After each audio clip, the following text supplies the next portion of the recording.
बहुत शुक्रिया, हमारे साथ जुड़े रहिएगा। आचार्य प्रमोद कृष्णम, कांग्रेस के सीनियर लीडर, हमें ज्वाइन कर चुके हैं। आज इन्होंने भी अखिलेश यादव पर कुछ अटैक्स किए हैं। आचार्य जी, आपका धन्यवाद हमारे साथ जुड़ने के लिए। तो हम ये मानकर चलें कि उत्तर प्रदेश में जो अपकमिंग जनरल इलेक्शंस हैं उसमें समाजवादी पार्टी और कांग्रेस का गठबंधन टूट गया है।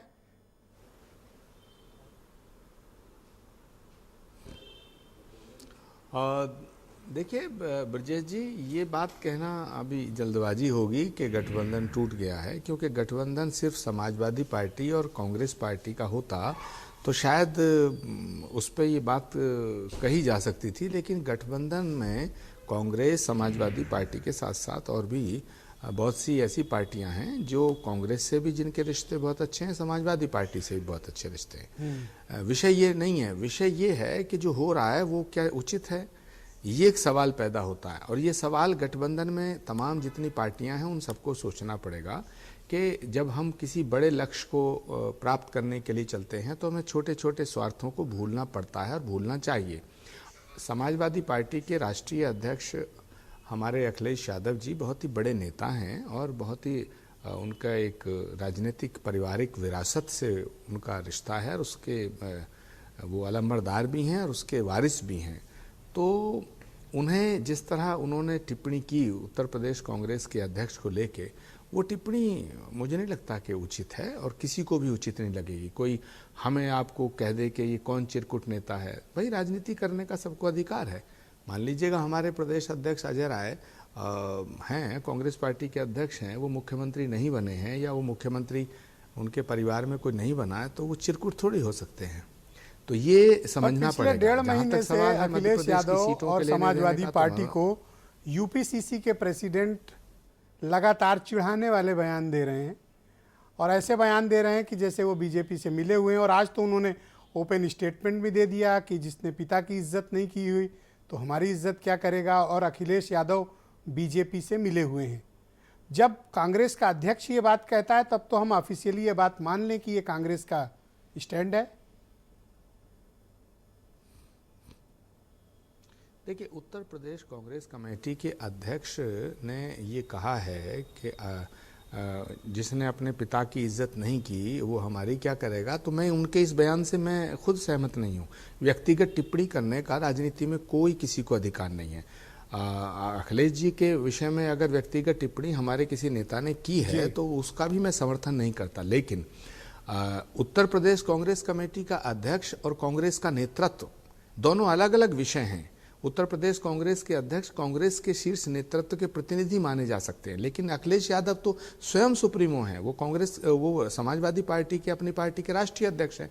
उन्होंने ये कह दिया कि कांग्रेस भाजपा से मिली हुई है, एक बात। दूसरा, उन्होंने ये कह दिया कि कांग्रेस ने मुझे धोखा दिया।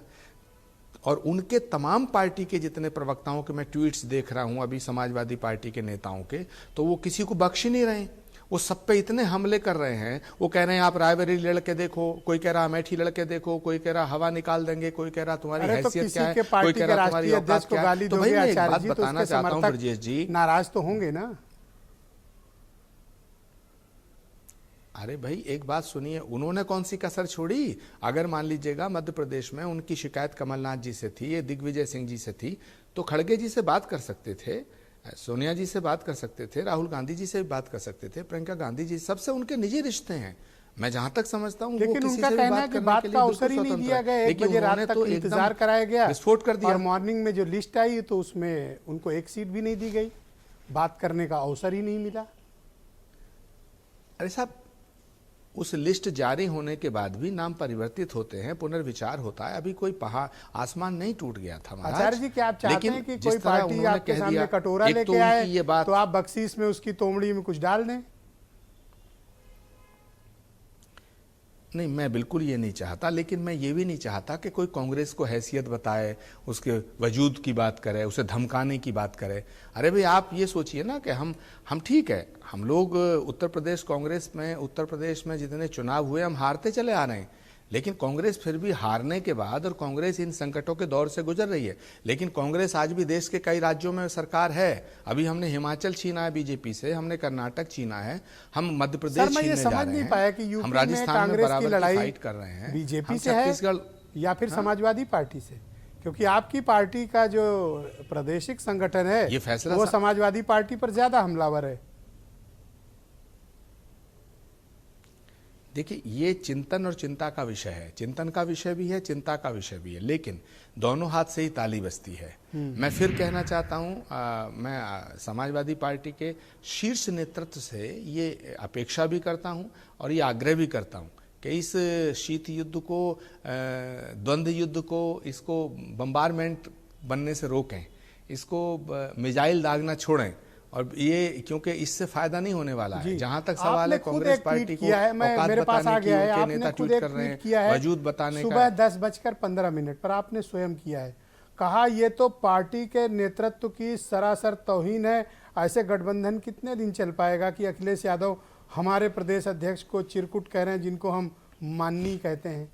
आप भी तो सर आग लगाने में कोई कमी नहीं कर रहे हो। आप अब शीत युद्ध की बात शाम को कर रहे हो ना, सुबह तो आप मैदान में आए थे लड़ने। नहीं, मैं तो देखिए, राजनीति में जो होता है वो हर वक्त मैदान में रहता है और उसे मैदान में रहना चाहिए। अगर समाजवादी पार्टी को ये लगता है कि कांग्रेस पार्टी को औकात बता के, धमकी दे के उनका कोई फायदा होने वाला, तो हम 80 की 80 सीटें लड़ने को तैयार हैं। लड़ें, वो भी लड़ें, हम भी लड़ें। हम बिल्कुल इस पर समझौता करने को तैयार नहीं है। गलतफहमी में कोई पार्टी ना रहे, लेकिन संगठन में, राजनीति के अंदर और गठबंधन में, गठबंधन का एक धर्म होता है कि हम आपके लिए, आप हमारे लिए गठबंधन का धर्म है, और हम आप अपने मैं चलो तराजू लेके बैठ जाता हूं भागीदारी देंगे कि वहां आप उनको 5 गांव मतलब 5 सीट भी देने को तैयार नहीं हो, और यूपी में चाहते हो कि आपको कंधे में बिठा के। ये तो ज्यादती वाली बात है आचार्य जी। नहीं ब्रजेश जी, राजनीति में गिव एंड टेक होता है, परिस्थितियां रोज बदलती हैं। जो कल थी वो आज नहीं है, जो आज है वो कल नहीं होंगी। 2022 में जो चुनाव में परिस्थितियां थी वो 2024 में नहीं होंगी जी। तो सर 2024 में को ये चुनाव होगा, सोचना है कि उनका पहला दुश्मन कौन है। 2022 में सर जो परिणाम आए थे, जो लेटेस्ट डेटा है, बीजेपी है या कांग्रेस है? सर 2% वोट शेयर, 2 विधायक और 1 मेंबर ऑफ पार्लियामेंट। आप क्या एक्सपेक्ट करते हैं कि यहाँ गठबंधन में आपका लोड कोई क्यों लेगा? इसीलिए तो अखिलेश यादव ने धर दबोचा आप लोगों को। नहीं, अब ये अतीत पर वर्तमान नहीं टिकता है, और वर्तमान पर भविष्य जो है, भविष्य होता है, अतीत होता है। अतीत केवल इतिहास के पन्नों में होता है ब्रजेश जी। 2024 का चुनाव 2024 की परिस्थितियों में होगा। ऐसे तो मैं कहूं कि बीजेपी दो MP की पार्टी थी, आज पूरे देश में राज कर रही है, तो ये कोई विषय नहीं है। विषय नहीं, समाजवादी पार्टी कब से है? जब से कांग्रेस तो बहुत पुरानी पार्टी। सर कमलनाथ का एक स्टेटमेंट आपने सुना है जो उन्होंने अखिलेश यादव के लिए आज बोला है? उन्होंने कहा, अरे छोड़िए अखिलेश को, मैं उससे राजस्थान मध्य प्रदेश में हमारी सरकार बन रही है। आप एक पार्टी के राष्ट्रीय अध्यक्ष को अपमानित कर रहे हो और फिर कह रहे हो कि नैतिकता कहती है कि हमको यहाँ सीट दे दो। देखिए कमलनाथ जी, पहली बात उनकी, वो बहुत वरिष्ठ हैं, आयु के दृष्टिकोण से बहुत वरिष्ठ हैं, अनुभव के दृष्टिकोण से भी वरिष्ठ हैं। उनकी बात को इस तरह नहीं लिया जाना चाहिए। अरे अखिलेश जी बुजुर्ग हैं, मतलब अध्यक्ष हैं, हट्टे कट्टे हैं, पूरे काले बाल हैं सर, हृष्ट पुष्ट हैं, कहीं से बूढ़े नहीं लगते। ऐसे कैसे कह रहे हो सर आप? आप तो ब्रजेश जी, देखिए कमलनाथ जी के स्टेटमेंट को आप इस तरह मत लीजिएगा। उनका आशय अखिलेश जी का अपमान करना बिल्कुल नहीं हो सकता है। कमलनाथ जी सबको आदर करते हैं, पहली बात। दूसरी बात, यदि कमलनाथ जी के उस स्टेटमेंट की बात की जाए पर्टिकुलरली शब्दों पे, नहीं, मुझे मालूम है, मैंने सुना है। अगर कमलनाथ जी के उस स्टेटमेंट को अक्षर से लिया जाए तो मैं उसका भी समर्थन नहीं करता, कमलनाथ जी ने जो कहा है। पर अगर कमलनाथ जी की बात का उन्हें इतना बुरा लगा तो उसके लिए मैं खुद व्यक्तिगत रूप से खेद व्यक्त करने को तैयार हूं। परंतु अखिलेश जी ने जो चिरकुट बोला है वो कमलनाथ जी के स्टेटमेंट से पहले की बात है। पहले अखिलेश जी ने जिस तरह बम फोड़ा है, मिसाइल दागी है, वो तो बड़ा भयंकर दागा। उन्होंने 2 बातें कही हैं ब्रजेश जी, मेरी बात को गंभीरता से लीजिएगा। पहली बात सीटें आना जाना, 2-4 सीट 5 सीट ये सब चलता रहता है, लेकिन उन्होंने जो 2 बातें कही, उन्होंने कहा कांग्रेस पार्टी बीजेपी से मिली हुई है, तो अगर कांग्रेस बीजेपी से मिली हुई तो इस इंडिया गठबंधन का कोई औचित्य नहीं बचता, क्योंकि समाजवादी पार्टी के वो बड़े नेता के साथ साथ वहां के राष्ट्रीय अध्यक्ष हैं। तो क्या कांग्रेस इस स्टेटमेंट पर गौर करेगी और दोबारा सपा से बात करने नहीं आएगी? क्योंकि आपका ये मानना है कि सपा बीजेपी से मिली हुई है, अखिलेश यादव बीजेपी से मिले हुए हैं, तो अब क्या जो बीजेपी से मिले हुए लोग हैं उनसे बात करने आप आएंगे यूपी? नहीं, हमने कभी, हमारी पार्टी के शायद किसी नेता ने नहीं कहा कि वो बीजेपी से मिले हुए हैं। सर आपके अध्यक्ष ने कहा है, आप कहो अभी सुनवा दूं सर। लेकिन अखिलेश जी, अभी सुनवा दूं कि अजय राय ने कहा है कि अखिलेश यादव बीजेपी से मिले हुए हैं, आज स्टेटमेंट दिया है शाम को। देखिए अभी मैं ये नहीं कह सकता हूं कि अखिलेश जी बीजेपी से मिले हुए हैं, ये तो गलत बात हो जाएगी अगर अखिलेश जी को मैं बीजेपी से मिला हुआ कहूंगा। मैं चाहता हूं कि आचार्य जी को अजय राय का वो स्टेटमेंट सुनाया जाए जिसमें अजय राय ने कहा है कि अखिलेश यादव और समाजवादी पार्टी बीजेपी से मिले हुए हैं। मैं चाहता हूं कि वो बयान जैसे ही निकले आचार्य जी को सुनाते हैं, हम चर्चा करते हैं। आचार्य जी आप हमारे साथ जुड़े रहिएगा, हम आपको वो बयान मेरी अंत में 5 सेकंड, हाँ बोलें आप कंप्लीट, मेरी 5 सेकंड दे दीजिएगा मुझे अंत में। मैं बस मेरी बात बीच में रह गई थी। मैं ये कहना चाहता हूं कि बीजेपी से अगर समाजवादी पार्टी मिली हुई है, बीजेपी से अगर कांग्रेस मिली हुई है, तो इस इंडिया गठबंधन का कोई महत्व और औचित्य अस्तित्व नहीं बचता है। तो ऐसे बयानों से बचना चाहिए, चाहे वो कांग्रेस पार्टी के नेता हैं, चाहे वो समाजवादी पार्टी के नेता। लेकिन समाजवादी पार्टी के नेताओं ने धमकी देना शुरू कर दिया है। कांग्रेस पार्टी को धमकी देना वो बंद करें। कांग्रेस पार्टी किसी धमकी में नहीं आने वाली है। हम लोग 80 के 80 लोकसभा चुनाव भी लड़ लेंगे, हम पूरे देश में चुनाव लड़ लेंगे। कांग्रेस पार्टी एक शहीदों का एक जत्था है, इसलिए हम धमकी से नहीं डरते हैं। जी सर मैं चाहता हूं कि आप वो बयान सुन लें, वो बयान तैयार है, मैं आपके श्रवण के लिए उसको उपलब्ध कराता हूं, वो बयान चलाया जाए। अब मुझे पता लगा मध्य प्रदेश के बाद भारत के चुनाव के लिए है, इंडिया के चुनाव के लिए है, देश के चुनाव के लिए है। तो देश का चुनाव आएगा तब बात की जाएगी, और जिसको सीट चाहिए होगी या जिस पे बातचीत होगी वो अलग प्लेटफॉर्म है। लेकिन ये सवाल ये है, क्रेडिबिलिटी का है कि अगर कांग्रेस इसी तरह का व्यवहार करेगी तो कौन उनके साथ खड़ा होगा। मैं कोई राय सुझाव नहीं दे रहा हूँ कांग्रेस पार्टी को, लेकिन देश के सामने बड़ी चुनौती है। बीजेपी बड़ी पार्टी है, बीजेपी बहुत ऑर्गेनाइज्ड दल है, इसलिए उसके मुकाबले के लिए कोई भी कंफ्यूजन किसी दल के अंदर नहीं होना चाहिए। अगर कंफ्यूजन के साथ आप चुनाव लड़ोगे बीजेपी से तो आप कामयाब नहीं होगे। उत्तराखंड में भाजपा जो जीती है उसमें जिताने में किसका हाथ है? समाजवादी पार्टी का कैंडिडेट लड़ा, उत्तराखंड में उनका क्या है?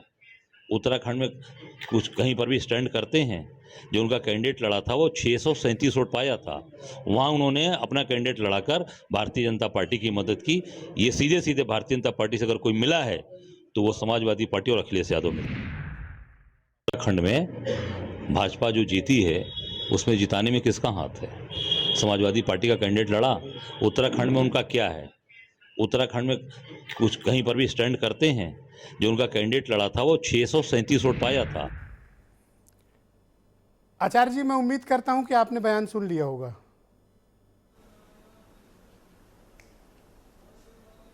मैंने ब्रजेश जी बयान सुन लिया है और मैं इस बयान से बिल्कुल इत्तेफाक नहीं रखता हूं, अभी बिल्कुल सहमत नहीं हूं।